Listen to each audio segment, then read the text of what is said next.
This is just the reading for the treaty economy student reading. I'm going to kick off right away at the reading. You can go through, follow this with the graphic organizer. Most of the graphic organizer tells you what paragraph you can find each of the answers. This is just the reading. We'll dive through it more in class. The treaty period economy. By the time the fur trade began to collapse in the 1830s in Minnesota, many American Indian people were dependent on trade goods. They acquired these goods, which were clothing, utensils, weapons, even food, by trading animal furs. Eventually, local ecosystems nearly collapsed from overhunting and increased human populations. At this critical point, fur trade companies craftily raised their prices for trade goods, and at the same time offered American Indians unlimited credit to continue buying these goods. The purpose for that was to keep lending out items and then raising the cost of it so that the Native Americans continued to become more and more in debt to the fur trade companies, and they had to work for the fur trade companies to pay off their debt. This is the same idea that sharecroppers used later in the South with African Americans. Eventually, Dakota and Ojibwe people owed fur trade companies tens of thousands of dollars, which, with inflation, that's a lot of money in the 1850s.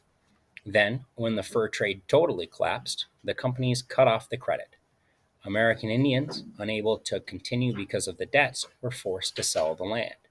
So, since they owed so much money and they couldn't pay off the debt, they had to give something of equal value to what the money that they owed. A lot of that time, it was land.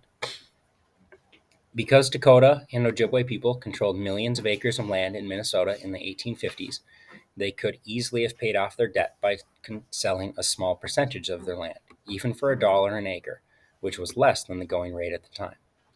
However, this was not an option. Only the federal government was allowed to buy land from American Indians, and rich fur trade companies had great influence over federal Indian policy. The government, instead of saying to the Dakota, we'll buy 10,000 acres of land so you can pay off the debt, instead offered American Indians a harder sell. Sell all your millions of acres of land for pennies per acre, or you'll starve. And that goes into the starving times, which we'll talk about when we talk about Sandy Lake. Paragraph 3. The payment that the government offered American Indians was a combination of cash, services, and trade goods. Much of the cash was set aside to pay the debts. These debts were the ones to the fur traders, which benefited the traders rather than the American Indians. The services, which from blacksmiths, teachers, farmers, and other people, directed money away from American Indians to non-Indian people. And the trade goods that were delivered to American Indians were purchased by the government from the fur trade companies at highly inflated prices. Now, living on relatively small reservations, the American Indians were entirely dependent on these payments from the government.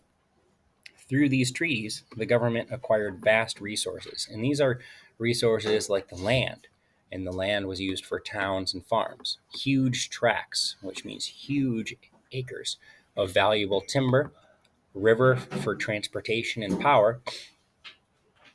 The fur trade companies and other corporations, through their government influence, purchased these resources cheap and made fortunes by selling land to settlers and employing them in the lumber, milling, and transportation industries. So we've got these fur trade companies who raised the prices, and then the prices became too much for the American Indians to continue to purchase, so they went into debt. Because they went into debt, they had to sell off all of their land. They sold off their land, which was purchased for pennies on the dollar, for far cheaper than it should have been, by these fur trade companies. The companies then took the land that they purchased for super cheap and sold it for a high price to people who then used it for the lumber, milling, and transportation. The entire economy in Minnesota, in effect, became a treaty economy. On the second page now, treaty rights and today's economy. In making treaties, American Indian groups kept their sovereignty. And sovereignty, we know that's a vocab word. That's the ability to make decisions for themselves and to exercise traditional rights on the reservation lands. American Indian groups kept their sovereignty on reservation land. Even in some cases when they ceded their land to the United States, Ojibwe people, for instance, kept their right to hunt, fish, and travel freely on the land they sold. Such rights are called usufructuary rights. And we know that is our vocab term. Two United States Supreme Court cases involving Ojibwe people in Minnesota have had a tremendous impact on the ability of tribal governments to create businesses that benefit their members and their neighbors. These cases involve rights of American Indians kept even when they signed treaties that ceded, and we know that, that's a vocab word, that ceded land to the government. The first case is Bryan versus Itasca County. In the 1970s, a Minnesota county tried to impose a property tax on a family who lived on the Leech Lake Reservation, a reservation created by the Treaty of 1855. We mapped that on our land changes hands assignment, and in Google Classroom you'll find that there's Native American resources which demonstrate and show you where the Leech Lake Reservation is.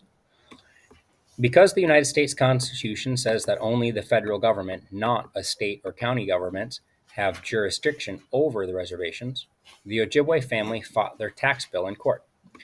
In 1976, the United States Supreme Court, the highest court in the land, reaffirmed, which means they went with, that American Indian reservations and businesses cannot be regulated by anyone but the federal government. As a result, tribes could negotiate with the federal government to establish businesses such as gaming, telecommunications, and other enterprises without state interference. Tribal governments still negotiate with state governments when it makes sense for both parties, such as wildlife management. So the Minnesota DNR works closely with the reservation lands to ensure that fish populations, for example, stay sustaining on lakes. Businesses have grown from these results, now employ thousands of people. American Indian and non-Indian alike produce millions of dollars of federal income tax and benefit local economies throughout Minnesota and the United States. If we produce something, if you and I own a company and we produce something, we're going to pay a tax on the sale of that. And that's what this sentence is saying. Because the Native American tribal enterprises are working directly with the federal government, if they produce something, that gets a federal income tax, and then that helps because that tax can help for the roads or for things that we use in community projects, civic projects, streetlights, roads, water. The other significant court case is Minnesota versus the Malac Band of Chippewa Indians. In several of the treaties signed in the 1800s, Ojibwe people kept the right to hunt and fish not only on reservation land, but in some cases land they had ceded to the United States. That means during the treaties that they signed, they kept the right to hunt and do subsistence living on land that they had sold or given away during those treaties. For 100 years, the Ojibwe people tried to exercise these rights, but were often arrested or harassed by their neighbors or local governments. In the 1990s, the Ojibwe attempted to negotiate with the state of Minnesota to cooperatively manage natural resources, but the state legislature rejected an agreement made by the Department of Natural Resources.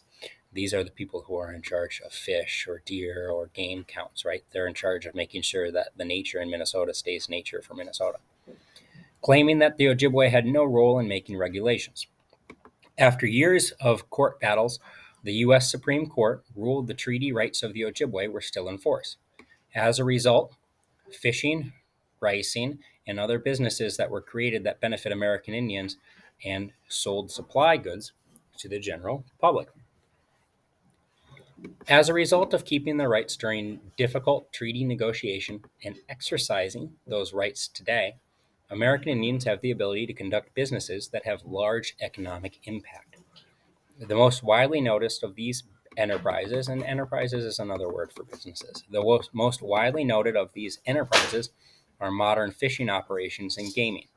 But American Indians are conducting and exploring a wide range of options to make a livelihood in ways that update the traditional economy of hunting, fishing, gathering, and harvesting that sustained people for centuries.